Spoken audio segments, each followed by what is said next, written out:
Good afternoon, everyone, and welcome to the MGM Grand for today's final press conference leading into this holiday weekend's tremendous fight card for UFC 132, Cruz versus Faber.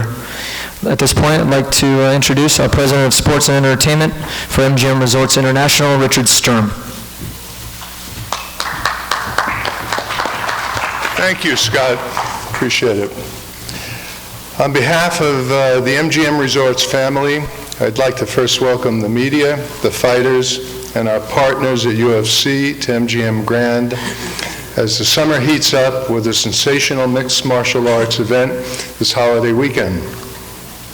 The UFC 132 event promises to be a tremendous rematch between Cruz and Faber, while also featuring additional championship fights, including Ortiz against Bader and Silva versus Lieben. Cruz, who will be fighting at the MGM Grand for the first time in his career, looks to avenge his only loss, one that came at the hands of Faber in 2007. Faber, too, will fight at the MGM Grand Garden Arena for the first time, with a second victory over Cruz will extend his winning streak to 3 in a row. I'd like to extend a special thanks to Frank and Lorenzo Fertitta, Dana White, and the entire UFC staff. I'd also like to thank Keith Kaiser of the Nevada State Athletic Commission, and I'd also like to thank you for all being here today and look forward to seeing you Saturday night. And now I'd like to introduce you to the Director of Communications, Dave Schaller. Thank you very much.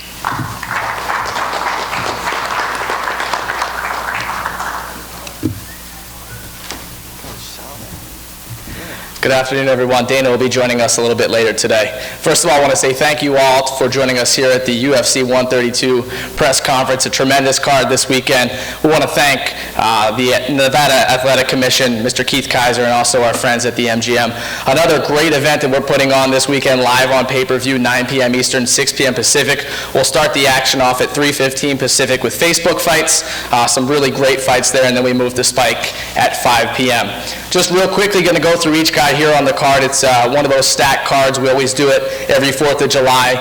We like to say we bring the fireworks, and we certainly brought it here this weekend. We start with Tito Ortiz, a man that doesn't need much of an introduction, one of the longest reigning light heavyweight champions of all time. He is in a pivotal fight in his career, and he'll be taking on one of the rising stars in the 205-pound division, that being Mr. Ryan Bader. Ryan's a guy with the pedigree in wrestling that is not very surpassed here in the sport. He is looking to avenge that loss to John Jones and come back. We know he's got that big right hand and his All-American wrestler status. He's going to be on display this weekend. Also here today is Wanderlei Silva. We all know Wanderlei, one of the great legends of this sport, a legend from Pride who's come here and really revitalized his career at 185 pounds. He's asked for the fight. He got it. Chris Lieben is here today. Chris started with us at The Ultimate Fighter. He's been on quite a streak himself, and there's a lot for him to prove. This is the fight he wanted. You talked to him about a decade ago, and he dreamt of a fight with Wanderlei Silva. This Saturday, that fight's going to happen. And then lastly, our main event, two guys I know very well from the days in the WEC, a pioneer in the lighter weight class, Mr. Uriah Faber, one of the pioneers, as I mentioned, 2 years as the WEC featherweight champion, and since he's dropped to 135 pounds, he's nearly been unstoppable. And then last, the champion, the man who's 17-1 and has been running through guys in the bantamweight division, Dominic Cruz. I know I joke with a lot of you guys, he has some of the best footwork in the business, and you got to believe that'll be on display this weekend. So without further ado, I'm going to open up the questions. I do ask that you wait for the microphone.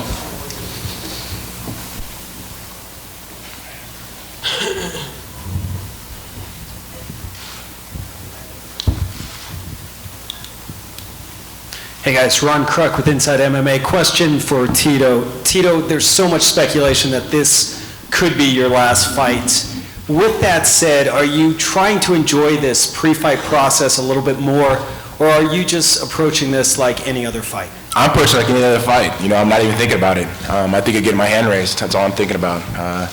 After the fight's over, what is said is what's said, what done is done. I can't do nothing about it, just as long as I go out and fight the way I've been training.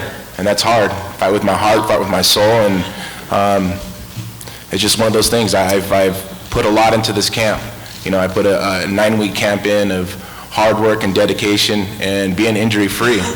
Got to knock on wood because I'm very thankful. You know, Dr. William Smith out here in Las Vegas did an amazing job on the surgeries I got done, and I feel great. My wrestling's been on point, my boxing's been on point, my takedown defense been on point, and I made those mistakes to Matt Hamill, and I won't make these mistakes on Saturday night.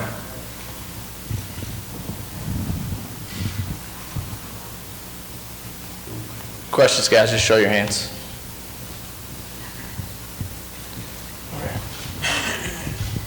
I've got a quick question for Dominic. I'm over here on your left. Might be tough for you to see me. But during the open workouts yesterday, you mentioned that you were putting a lot of focus into your weight cut, and then when you left, Uriah actually said that when he'd been around you, you looked a little bit bigger to him.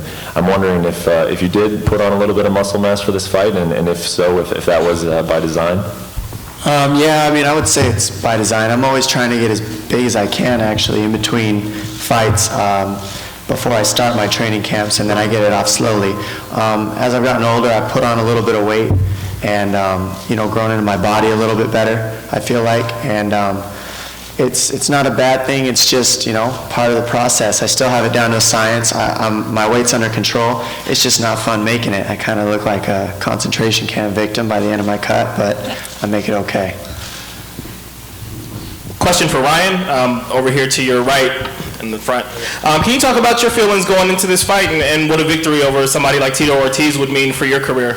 Yeah, I'm coming off my first loss of my career, and it just made me reevaluate everything. You know, I was getting by winning with a certain skill set, and kind of, you know, if it's not broke, don't fix it kind of thing. And so it put me back to the drawing board and made me, you know, start over. And you know, I just was rejuvenated. I want to get back in training, learn, work on certain stuff, you know, and just become a better MMA fighter. And I was working on a lot of, you know, on footwork, technique, and not going out there, you know, crazy, trying to end up with, you know, with one punch every time. So, you know, I feel good. I feel like I'm starting over, and I don't ever want to feel that loss again. You know, that feeling sucks. So I want to get back to, you know, winning again, and you know, it starts on Saturday.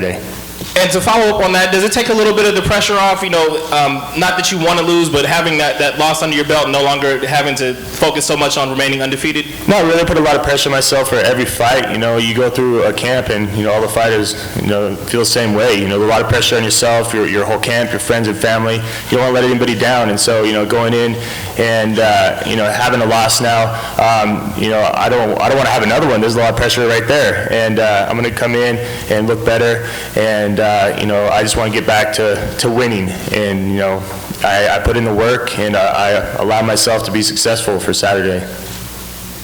First question for Uriah, please. On the countdown show they were showing before we started here, Dominic said something you said to him after the last fight, after you won the last fight, really stuck with him, and he didn't even know if you remembered having that encounter after the last fight. I was wondering, do you remember what he's talking about? Yeah, I went up to him and I said, "Good fight." That was it. I said, "Good fight, buddy."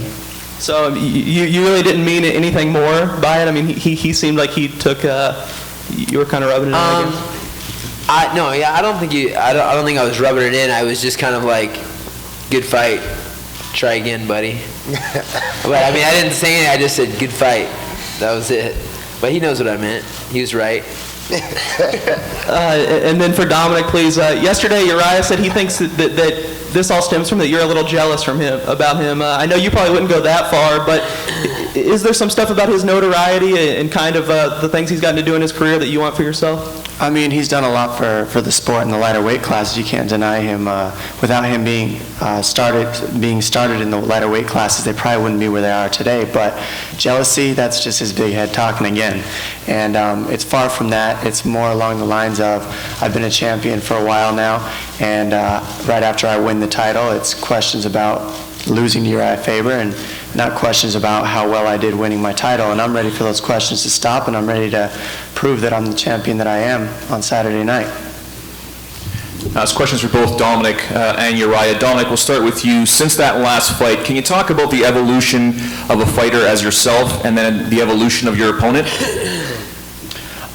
You know, as a fighter myself, I've just really focused the last 4 years on fixing everything. You know, I'm very dedicated to every aspect of the sport. I live my life for the sport right now. I've sacrificed everything to just focus on it. And my jiu-jitsu's gotten light years better, my grappling altogether.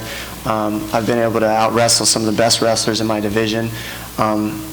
You know, my striking as well. I feel like I've excelled everywhere. Like I said earlier, I've grown into my body a little bit better, and I feel stronger and faster than I've ever felt. So I'm excited for the things to come in the future, and especially Saturday night in the present, you know. And as for Faber, you know, I don't really know what he's done for himself. That's not really my thing to say. All I know is that it reminds me of a similar fighting style and the similar fighting matchup that I had the first time we fought. So it's pretty much the same matchup, just 4 years later. Uriah, if you can answer that portion as well, the evolution of yourself and Dominic since the last fight?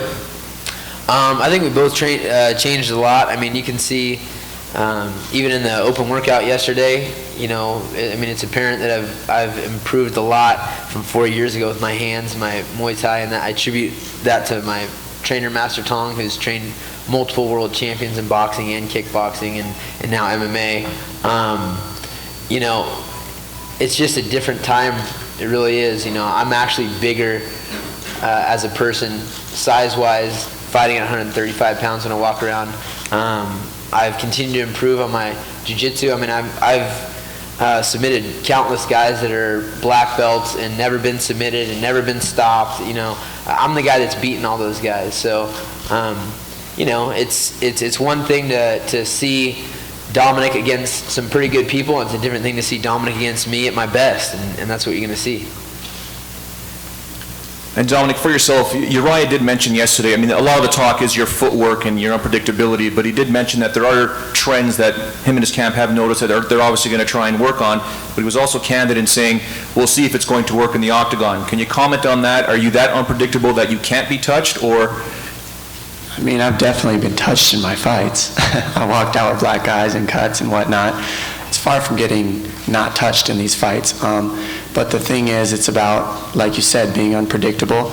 And really what makes me that way is I make adjustments accordingly in the fight, and I never throw the same thing over and over unless they give it to me. And when they make adjustments to what I'm throwing, I adjust to that. I have 3 different ways to throw the same combination, and it's a different setup every single time. And so it makes it hard to read. You know, I sure hope he's made some adjustments and been able to see some stuff, because I fought everybody in his camp, and he's trained all of them and helped them get ready for me, and he's got a lot of tape on me. So that's actually a benefit for him and his camp, I believe. I haven't seen him in a while, but I fought Joseph Benavidez twice, and I feel that Benavidez is very much a very similar opponent as Faber, maybe a little bit smaller size-wise, but fights very, very similar to Uriah's style, and that's a good step up for me in my mind. Vanderlei, question for you to your very left, front second row. You've been off for 16 months now. It's been a long, long way back for you. Now you're getting the fight you've been asking for against Chris Lieben. What goes through your mind when you picture that fight for like a period of over a year, how it's going to take place? What goes through the mind of a fighter then? For me, it's I never be out for so long like that. Year and a half is a long time, and I can't believe how much this sport changed in that year and a half. It's unbelievable, growing up so much. From my last fight in Australia, from that fight, there's more promotion, there's more pressure. And but for me especially, I love depression. I fighting better with depression. I know I asking for fighting, and I know I'm gonna have a great performance Saturday, and I give a great show for my fans around the world. Thank you, Chris. For you, do you feel that Vanderlei is possibly taking you lightly as an opponent? I hope so. No. I mean, the guy's had 16 months off, and that one of two things. Some guys come in with ring rust, other guys come in with a fire underneath them. And to tell you the truth, I don't know. I don't know how he's been training, but I can tell you how I've been training. I'm training like this guy needs to go out and destroy me to prove he's Vanderlei Silva. You know, he's the legend here, and I want to. You got to beat the legend to be the legend. Quick prediction for Saturday? You know, obviously you train for the worst, you hope for the best, but I see a 3-round battle. That's what I see. I don't see either one of us wanting to go down, so, there's going to be some blood, that's for sure. This is Danny Acosta for BleacherReport.com. Tito, Vanderlei, straight ahead here. pioneering champions in the sport, what does it mean to be on a card where you're supporting two more pioneers in the lower weight classes in Dominic Cruz and Uriah Faber, who headline this card?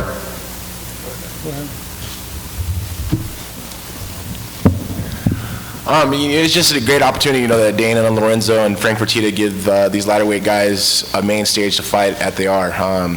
Here in the UFC, there's no other better fighting organization that's promoted fighters in the whole world, and Dana does an awesome job by doing this. And to be on the card to, of course, help sell pay-per-view. We already sold out the arena. Fans are going to see a great fight. The lighter weight guys, sometimes you see knockouts, sometimes you see submissions, but everything's at a fast pace, so you can't blink. It's just one of those things that, I'm coming in and I'm fighting. All I care about right now is me getting a win, me getting my hand raised. Fighting with Vanderlei on the same card is awesome. Me and Vanderlei, we fought against each other for back then, the middleweight world title, and we put on an awesome show. So it's just a decade later, actually 14 years later, and we're on the same card again. Hey, maybe it's a blessing in disguise. Maybe we both will win. I'm happy for fight that card. It's a great card. It's an awesome event. And for Bikidi, of course, I want to try to have the check of the fight of the night or knockout of the night. Every time I fight for that. But since every time you have guys like Uriah and Dominic in the card, it's more harder for make the fight of the night. This guy's fighting like a machine. I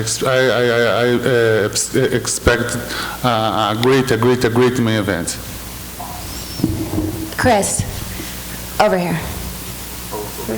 Hi. So Dave Schaller mentioned at the beginning of the press conference that you've been asking for this fight for, since 10 years ago.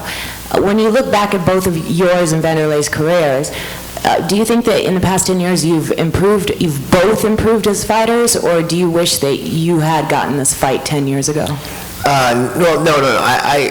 I watched him fight 10 years. I didn't want to fight him 10 years ago, And there's some bits of people say, well, if Chris would have fought Vanderlei 5 years ago, he would have got his ass kicked. Yeah, you know what? That's probably true. I probably would have, But I've improved a lot. I've been in the gym every day working hard, nose to the grindstone, doing my thing. And, watching Vanderlei's evolution, he's improved as well. He doesn't come straight. His footwork, he stays on the outside. He has setups now, It's going to be a different fight, We continue to evolve just like the sport does. And we have huge pioneers on this card, Tito and Vanderlei and Uriah. Even though you're so young, you're a huge pioneer of the sport. What's it like to see the new blood in the UFC and all these people who are always saying they're watching you, Vanderlei, and they're watching you, Tito, and they admire you, you're legends, that watching you guys is what made them get into the sport. Is there any of these young people that you're watching their tape now and their footage and you want to be like them? I wish, but I don't think God could give me the gift to get younger. George St. Pierre, I watch him all the time. Just how fast and agile and the things he does is damn amazing. He's a great athlete. Uriah is fast as hell. Dominic, just the angles and the spots he does strikes from is amazing how fast he is. But I guess that's what happens when you're 135 pounds. Me being 205, I'm a bull. I rush and I go forward, and it's been a while since I've been doing that. And on Saturday, I don't know, we may see that again. What about you, Vanderlei? The level of this sport is growing up so fast, before, all the guys are better on stand-up or better, or all the guys good in stand-up or good in the ground. Sometimes you fight, you go, he's good in stand-up, but he's bad in the ground. Today, all athletes are complete guys. He's a good in stand-up, good in ground, good in takedowns. Unbelievable cardio, and today we don't have more easy fights. I think in this next generation coming strong and represent the sport very well. Are there any of the guys you can name that you really admire right now? I like a lot Shogun. I like Anderson. I like I have a lot of good guys. Uriah? Yeah, there's it's crazy, fighting with the guys like Tito and Vanderlei on the card. I've been a huge fan of the sport for so long, and I'm not too far behind in age, actually, in some of those guys. But I mean, I just remember being in high school, watching Tito and being, impressed with his charisma and stuff like that, and watching Vanderlei and thinking he was going to kill everybody and, all that stuff. So now looking back at it, there's a ton of impressive guys, and I think, a guy like Jose Aldo, I got a chance to fight him and feel like poise from a young guy who, he found a weakness and just, took it apart on me, and I was impressed with, his skill, and, John Bones Jones, another guy who's got a unique body style and has the strong mind, and I'm just impressed with the mind of a lot of these guys because, you see consistencies in guys like, all the champions throughout years, you see the consistency in the mind, and you can kind of pick out who has that mindset, and it's cool to see it. So, and that goes for, I've got, 15 and 16-year-old kids in my gym that are some of my main training partners. They've been training with me for six plus years now, and now we're the same size, and it's a trip to see this sport grow, and I'm excited for it. But I think the most impressive thing is seeing the guys with the strong mindset, because that's what being a champion is all about. Question for Ryan Bader. Ryan, I'm sure you were disappointed after your loss to the champ, but talk about the pressure that came off now no longer being undefeated. Well, I still think there's pressure, like I was saying earlier, you don't want 2 losses strung in a row, you just don't want to lose. It sucks. It's a bad feeling. Like I was saying, it is a relief. It was great to be in there and experience that big fight, with now the champion. And like I said, it just put me back to, reevaluating everything and getting back and, just learning and having that passion to go in the gym and learn and get better. And, it's not as far, it didn't take a lot of pressure off, but it motivated me more, I would say. And I'm very motivated for this fight. I want to go out there and win, and I want to reinvent myself. And question for Dominic and Uriah. Dominic, this is your first time using more real estate. You have the octagon to work with. Is that going to help you, being that you're a guy that moves around and uses a lot of that space? I think it will, actually, yeah, because a lot of people, when they're fighting me, their goal is to head me off. You can say that, but everybody that I train with has to do that too when I spar. So it's something that everybody's trying to do, and it's something that I'm ready for, and I practice to defend against that tactic. And a bigger cage just makes it a little bit easier. So yeah, I would say the big cage is going to help. You see it the same way, Uriah? I've never really been like a game plan against the cage guy. So I don't really care about the size. I didn't really notice last fight. I'm fast. I'm really fast, especially this lightweight. So I think he's more awkward, and we're both fast. Vanderlei, the importance of fighting in your home now of Las Vegas versus all the times you had to fight in the past in Japan and recently Australia, your last fight. Yeah. It's more comfortable for the fighters, I sleep in my bed, I eat my food, it's better for me. And I have support. This is the first time I'm gonna fight after I open my gym. And everybody going, the students come, the parents come, my family come, it's awesome. It's a great feelings. I feel happy for back. I feel healthy. I'm not having injuries anymore. And I expected a great fight.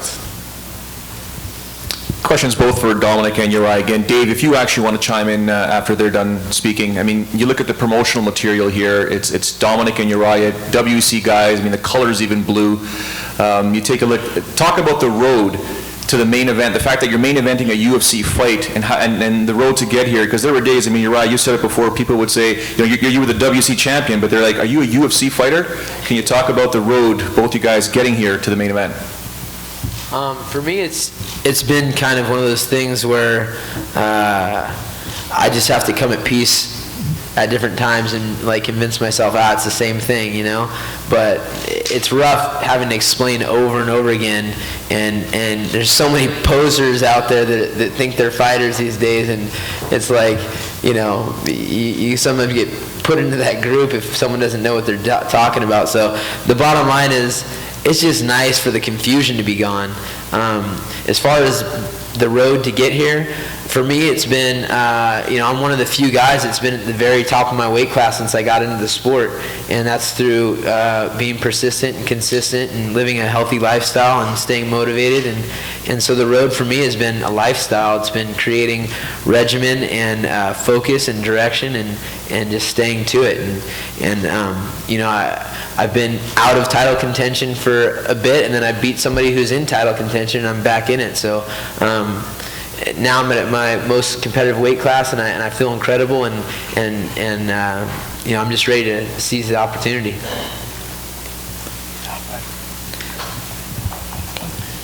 This experience for me, coming up from the WEC, beginning in the WEC, they pretty much put me on the map. Without the WEC, I wouldn't even have had a name in the first place. I was fighting out of Arizona and California before that, so they did big things for me.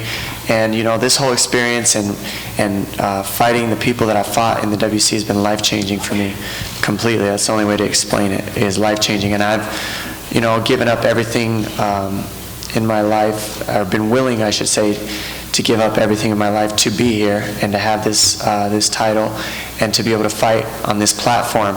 And I always said I wanted to fight in the UFC. I always said I was going to fight in the UFC. But I never dreamed that my first fight in the UFC was going to be, on the 4th of July card with Wanderlei Silva, Tito Ortiz, Ryan Bader, all these savages up here on the platform with me. And, it's an honor, and it's been a life-changing experience, and I appreciate it, and I'm having fun with every second of it. Joe, for me, I was up at 6 a.m. for 2 years with these guys doing press tours in the WEC, traveling around the country and telling people why the lighter weight classes were exciting and why people needed to watch. So to be up here today, and Dana just got here, I'm looking at Dana, and I look at Tito, and I look at Wanderlei. Guys in the 135-pound weight class, guys at 145, they've arrived. And July 2nd, when these two come across the cage at each other in the main event of one of the biggest shows of the summer, I couldn't be more proud. I know these guys both on a personal level. Like I said, I've done the media tours. I've gotten up and with Dominic, and we've gone to radio stations and said, hey, look, you've got to give this 135-pound weight class a chance. You've got to watch these 45ers. You know what they're going to do. And you look at it in boxing, guys like Pacquiao and Mayweather, people look to those guys because they know the exciting action there. So I couldn't be more proud. Chris, whenever anybody talks about this fight between you and Wanderlei, it seems pretty clear that they're expecting a certain kind of fight. How do you feel about the pressure to go out there and put on this certain kind of brawling, slugging show? Well, we are entertainers. I hate to watch guys that go out there and fight not to lose. I'm going to fight to beat them. But the fact is, I kind of look at it as an explosion, but somewhat of a controlled explosion. I am an athlete, and I have skills. It doesn't matter if we're on the cage, we're in the center of the ring, or we're on the ground. I'm gonna do what I need to do where I need to do it. But yeah, it's me and Wanderlei. I don't think it's going to be hard to live up to it. On a lighter note, Uriah. To your right. Uriah, hi. What's up with the DJ Paul videos? And Dominic, have you been watching them? DJ Paul from 3-6 Mafia. I think he's won an Oscar for original soundtrack of Hustle and Flow. We just met, and I train. That's my life. I train and I hang out. And he actually, we met at a UFC event. He's a fan, and I was like, dude, we should make a viral video or something like that, And he basically was like, doesn't do anything except for make music and hang out. And so he drove down to LA at like 11 o'clock at night and like just showed up, and I was like, we just messed around for a couple hours on the video camera, made some videos, just having fun, promoting the fight and chilling. No, I haven't seen the whack videos. They're pretty funny. Question for Ryan over here. When you talk to Tito and we ask him about your weaknesses in your game, he brings up your wrestling. Does that surprise you, considering your background is in wrestling? No, I never not said really. he had weak wrestling. What are you starting shit for, dude? I never said that. No? I never said he had weak wrestling. Yesterday when we spoke, you said takedowns and whatnot. No, I said I seen holes in his game, but I never said he had weak wrestling. Don't be putting words in my mouth, dog. Come on, that ain't cool. I don't think that I said you didn't say anything about his striking, so obviously the question was about your weaknesses and his weaknesses, and that's what you brought up. I'm not saying that you said you were a bad wrestler. Yeah, no, I got you. Basically,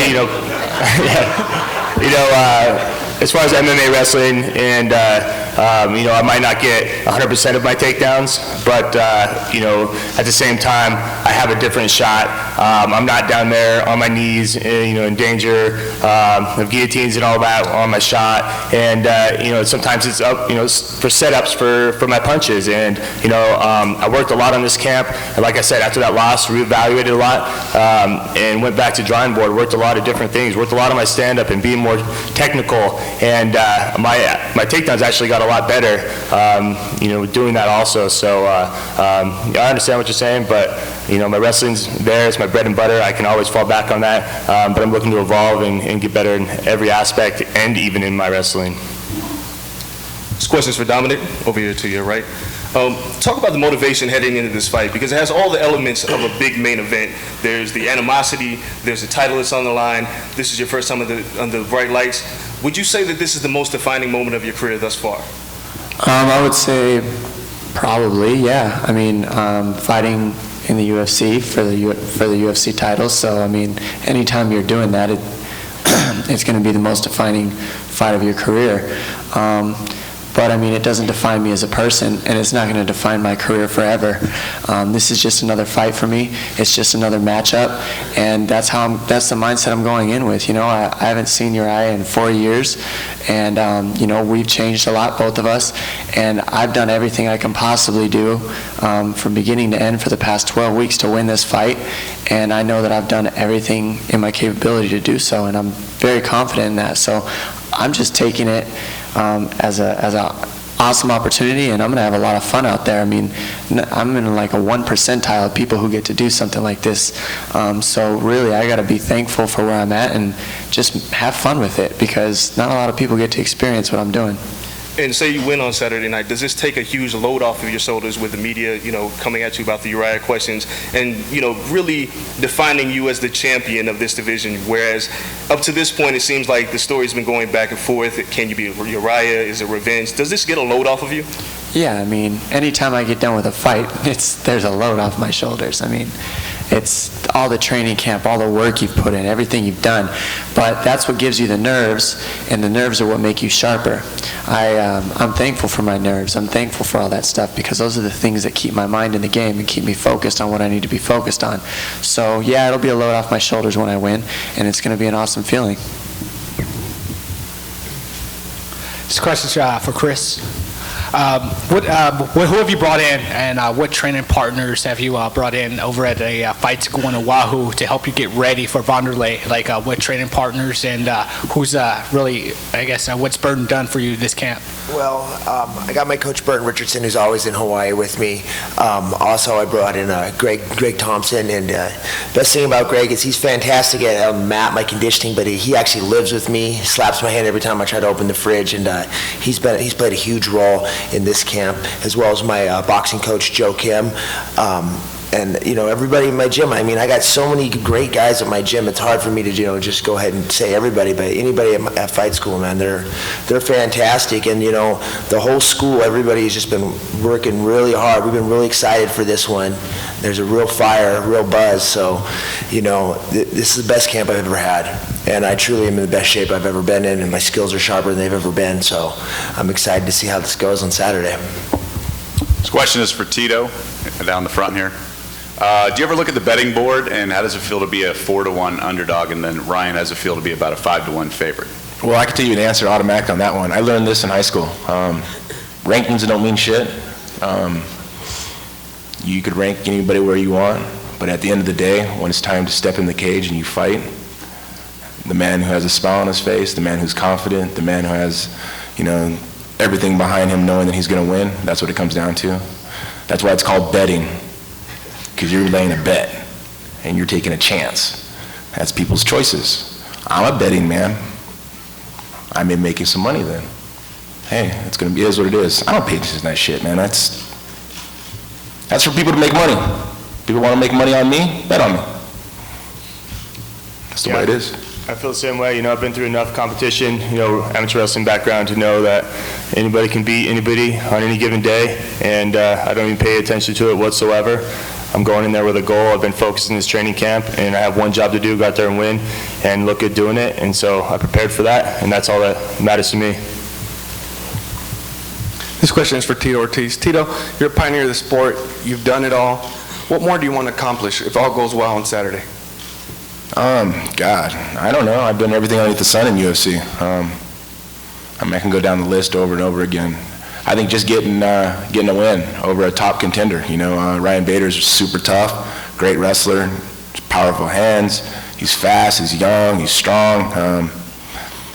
Just show that I'm still a dominant force in the light heavyweight division. Dana puts me against guys who are the top guys, top tier guys, and use me as, to step them up is fine. I'm going to give my heart and soul when it comes to fight time. I'm going to go out and I'm going to put on the show, and I'm going to let them swing. My back's pressed against the fence, and I'm going to come swinging for the fences, and, I'm going to look for mistakes that happen, and I'm going to capitalize on those, and I'm going to be aggressive. Thank you. Guys, we'll take 2 more questions. This question is for Tito. Down here. You mentioned earlier about not being able, obviously, to be the younger and faster guy, but do you see some advantages at being the veteran in this contest? 100%. I fought in some of the biggest fights in UFC history. I defended my world title longer than any light heavyweight's ever done. And all the pressure's on Bader. He knows what it feels like to lose. He knows what it feels like to be taken down and someone being on top of him, pounding him. But not at my stature of the ground and pound I'll be doing. Like I say, Ryan's a tough kid. As you say, my stuff I've used prior to get me where I am is going to be an advantage. My speed has speeded up a lot better. Of course, coming off of back surgery, neck surgery, it slows you down a lot. But working with Michael Giovanni out of Costa Mesa, he's got my strength and conditioning awesome. Of course, Jason Perillo with my boxing, Ricardo Abreu with my jiu-jitsu, and the wrestlers I brought in to help me with this game. We put everything together. It's kind of like the Rubik's Cube, and all of a sudden, on Saturday night, all the colors will be matching. And I'm excited. I'm very, very excited. I'm focused, and I know I'm fighting for my career. I have nothing to lose. I'm supposed to lose, as the betting people say. So, hey, all the pressure's on Bader. And the same question, for Uriah. You've headlined a lot of big events. Are there some advantages for you to being the more experienced veteran coming into this bout? I've been through some serious adversity in fights where things seem pretty hopeless, and broken hands and swollen legs and all that kind of stuff. There's advantages to that. From a mental side, but you're dealing with 2 guys that are champions. Again, that comes down to mentality, and I'm just expecting for a battle. The cool thing about this fight is, the reason it's a grudge match and everything else is because, you put Dominic and I in the same little neighborhood, and we probably would have ended up fighting each other, because, his bad attitude and me not taking crap, and me being the badder dude, and that's what this is about. So, like-minded people, we're gonna butt heads when it comes to the fight game and see who's boss. Karen over here, I have a question for Chris. I'm right here. Hey. You certainly have a really terrific look. I think that's very well suited for the octagon, and you have it's unconventional for sure, but I think very fan-friendly. But what do you think you would have done in your life had you not been a fighter, and what do you think you will do when you're done fighting? I'm a grunt. I'd probably be putting a roof on or framing. But honestly, thank everything that I found in this sport, and I have no visions of doing anything else ever. I have my gym, and that's what I love to do. I'm going to continue on in this sport, as long as I can, and then when that road hits an end, I'm going to continue to coach. And that's my true passion, is coaching, and that's what I do. I've got pros and amateurs that fight underneath me, and that's where my time goes, and that's what makes me feel good. Watching a kid come in, lose 60 pounds, gain self-confidence, they stop fighting because they know they're tough. and you turn their life around. Thank you. All right, guys, and with that, we're going to wrap things up. Just a reminder, the first Facebook fight on Saturday is at 3:15 p.m. We go to Spike at 5 p.m., and then we go live on pay-per-view at 6 p.m. Pacific. Also, still good seats available for UFC 132. We'll move the podium and get some square-offs. Thanks, guys, for coming out.